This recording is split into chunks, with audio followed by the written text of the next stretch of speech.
Bueno, pues yo diría que los riesgos percibidos por el mercado, percibidos que tal vez no reales, pero percibidos, siguen moviéndose a la baja.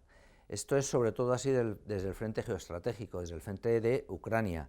Las supuestas conversaciones, que son más bien especulaciones y sobre todo declaraciones sueltas sobre un posible alto el fuego, unas negociaciones y esto sí es cierto que a Europa le está beneficiando, porque esa prima de riesgo está disminuyendo, insisto, la percibida, porque cualquier cambio con respecto a Ucrania llevaría a unas conversaciones muy complejas y que se extenderían mucho en el tiempo.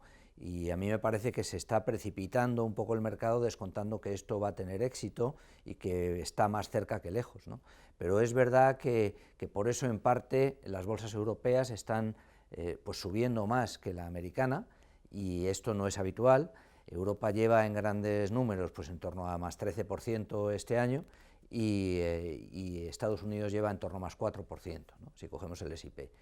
Y esto es porque poco a poco este riesgo percibido, insisto, percibido, que ya veremos si es real, desde Ucrania, desde la guerra de Ucrania, se va disminuyendo, pero también porque se da por descontado, que ya veremos también qué sucede, que el BCE va a bajar tipos mucho, y mucho más que la Fed. Es cierto que los va a bajar más que la Fed, pero se está descontando 1,50, 1,75 desde 2,75 actual para depósito, y eso es mucho, eso es bajar mucho los tipos. Si el BCE baja mucho los tipos es porque antepone criterios políticos, creo yo, a los técnicos, porque la inflación en la eurozona está en el 2,5 y todavía está un poquito alta, y eso significa que la subyacente además está cerca del 3%, si baja mucho los tipos depreciará el euro, importaremos inflación, y si importamos inflación, la inflación repuntará en el futuro, puede que en la segunda mitad del año o hacia el final, y eso lleve a que el BCE tenga que volver a subir tipos hipotéticamente, ¿no? Eso le dejaría en una posición muy comprometida en términos sobre todo reputacionales. Pero el mercado hoy, insisto, descuenta que la prima de riesgo geoestratégica es inferior, que los tipos en Europa van a ser mucho más bajos que en Estados Unidos, y para rematarlo, que el día 23 de febrero las elecciones alemanas van a dar como resultado pues un gobierno que estaría capitaneado por la CDU, que es el centro derecha.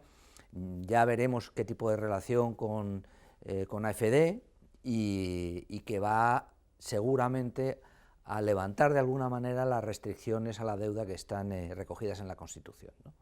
Y eso llevaría a más estímulos fiscales y por tanto Alemania volvería a crecer después de 6 trimestres consecutivos contrayéndose, ¿no? De manera que descontar que todo esto va a salir bien, Alemania, tipos de interés, BCE y Ucrania, bueno, simultáneamente es muy difícil y a corto plazo sobre todo, ¿no? Pero el mercado lo está descontando y eso permite que Europa avance pues el triple que Estados Unidos por ahora, ¿no? Esta semana tenemos un buen test, sobre todo para el lado de los tipos por la inflación, ¿no? porque va a salir inflación en Reino Unido repuntando, probablemente hasta 2,8 desde 2,5, va a salir inflación en Japón, probablemente repuntando, sobre todo la subyacente, que se pondría en el 4%, la subyacente británica se pondría en el 3,6%, o sea, niveles francamente altos, y recordemos que en Estados Unidos la subyacente no solamente no retrocedió como se esperaba, se publicó hace unos días, estaba en 3,2, se esperaba que retrocediera, e hizo 3,3. Y lo mismo ha pasado con la inflación europea, que la inflación europea en lugar de retroceder ha subido un poquito, de manera que las inflaciones están repuntando.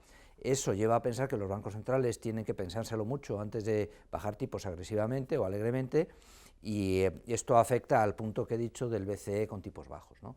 Esta semana es muy importante ver la inflación japonesa el viernes, la británica el miércoles, vamos a tener PMIs en todo el mundo el viernes, arrancamos el lunes con Nueva York cerrado porque es festivo, y hay un par de bajadas de tipos, eso sí, pero pillan en Australia y en Nueva Zelanda, de manera que afectarán poco, aunque siempre es positivo que los tipos bajen algo, ¿no? En definitiva, con todo este cóctel, ¿qué hacer?